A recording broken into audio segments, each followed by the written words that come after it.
ඒ වේදනාවත් බාර ගන්න. මොකද අවසානයේ හැමෝටම ඕනේ තමන්ගේ සැනසීම, තමන්ගේ සතුට.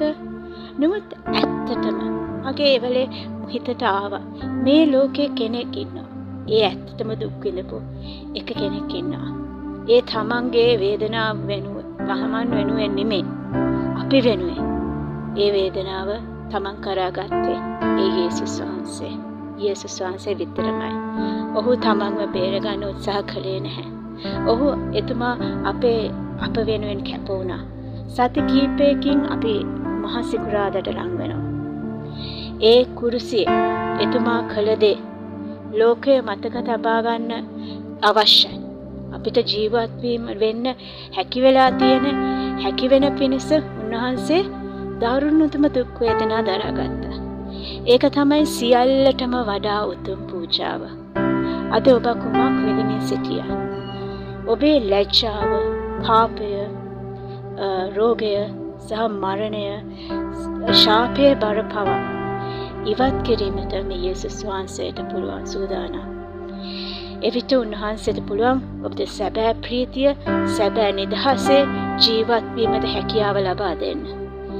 ඉතින් ඔබට එසේ අවශ්‍ය නම් ඔබ මාත් සමග යාඥා කරන්න. ආදරණීය යේසුනි, අද ඔබ සොයමින් පැමිණෙන්නේ අපගේ සැබෑ ප්‍රේමය, අපගේ නිදහස සඳහා සියල්ල කැප කළ දෙවිතුමා ඔබයි. කල්වාරියේ කුරුසියේදී ඔබ විඳ දරාගත් දේ අපට කිසිදා සම්පූර්ණයෙන් වටහා ගත නොහැකිය. ඒත් එම පූජාව නිෂ්ඵල වීමට අපි තෝරා ගන්නේ නැහැ. ඔබගේ ප්‍රේමය, ඔබතුමන්ගේ කරුණාව සහ ඔබතුමන්ගේ පාපයෙන් පිරිනමන නිදහස මම අත්පත් කරගන්නවා. මගේ සියලු වැරදි සඳහා මට සමාව දෙන්න ස්වාමීනි. මට ඔබගේ පූජාව තුළින් ඒවා මකා දැමීමට බලය ඇත්තේ මගේ ඒ සියලු දේවල් මකා දැමීමට බලය ඇත්තේ ඔබට පමණයි යේසුනි. ඒ අතීතයේ දේවල් මකා දැමීමට බලය තියෙන්නේ ඔබට පමණයි පියාණනි.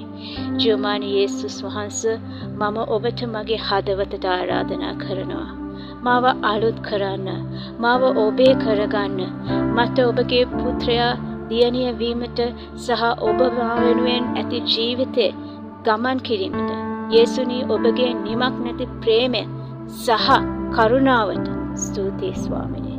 ඔබගේ වටිනා නාමයෙන් මම යාඥා කර සිටිනවා. ආමේන්.